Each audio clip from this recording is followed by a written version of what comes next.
This is what is called as Kula Devata. It responds only to that genetic content. So only those people of that clan go to the temple. A certain set of people have a certain samskara, others have certain samskara. So for them, those skills and that way of life came naturally. Every community, every society has its own samskara, and people either make their lives well or ill based on the samskara also.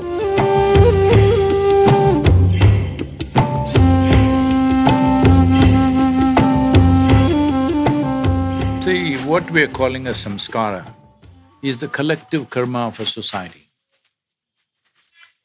In this culture, we did a lot of things to maintain samskara.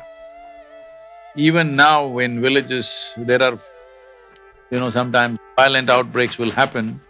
If marriages happen between people who will mix the genetic… who will kind of make the genetic line fuzzy, this is not blue blood business.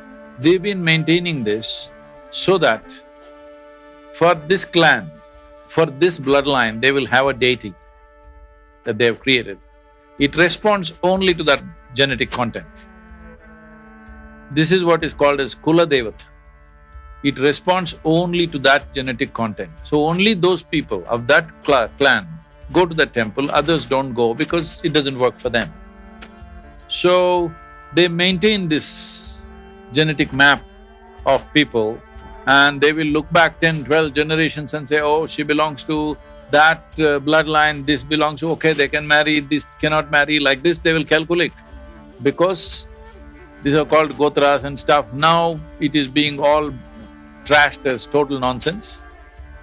Yes, cruel things have been done in that name, that is true, but there was a very profound understanding, because learning happened this way.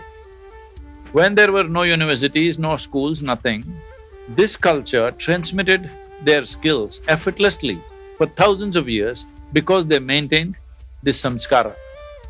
So, let's say for example, there are what is called as acharyas. It's a certain caste or a clan. In this, there are goldsmiths, there are carpenters, there are blacksmiths, like this, all those people who are craftsmen. But a goldsmith's girl will not marry a blacksmith's man. Only there they will marry, because it is samskara. See, this may look, oh, how can that be? Why can't somebody be born in any family, learn this trade? That's different. But it's been found, they've done an experiment with mice. What they did was, they put a cherry blossom smell on some cheese or something. So when the mouse went to bite it, they gave it an electric shock a few times. And you know what? Next 7 generations of mice never went near the cherry blossom smell. Cherry blossom smell means they move away, because this is samskara, that from parents it is coming just like that. This information transfer is happening all the time. Now we are talking about how trees are sharing things. All this, when we spoke long time ago, they thought it's all ridiculous. Like my great-grandmother would simply look at, sparrows and ants and this eating, and simply in tears, and if you say, why are you not eating? She says, I'm already full. And she was full, she was well nourished. Nobody can question that because she lived for 113. So, today they're slowly beginning to talk about it, but still in terms of physical terms, how physically nutrition is going, this is happening, this is being shared, that is being shared, all this. But beyond physical stuff, there is life in which sharing is happening. So they created a very concentrated focus on people so that there is a samskara. A certain set of people have a certain samskara, others have certain samskara. So for them, those skills and that way of life came naturally. All these things got distorted when people started discriminating from one to the other. The goldsmith thinks he's superior to blacksmith, and these problems came later. But the way it was crafted, it's a perfect way to transmit knowledge, skills and variety of ways.